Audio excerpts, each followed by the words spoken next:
Hi guys, my name is Vijay. I'm a BSc graduate of year 2021 passed out. After my graduation, I have went through the Google and I came to know about the JSpiders Punjagutta.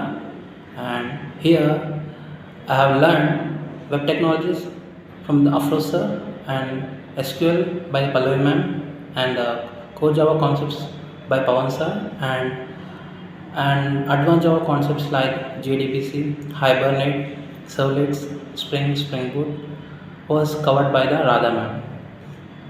After joining this institute, now I'm able to create my own websites and I can write I got a fluency in writing SQL queries, and now even I have one live project, and I thank for the faculty members for encouraging us, and they are very friendly with the students, and a special thank for the Vivek sir for giving me this opportunity, for adding me for the multiple requirements, and even they conducted the regular presentations and they given assignments for the students.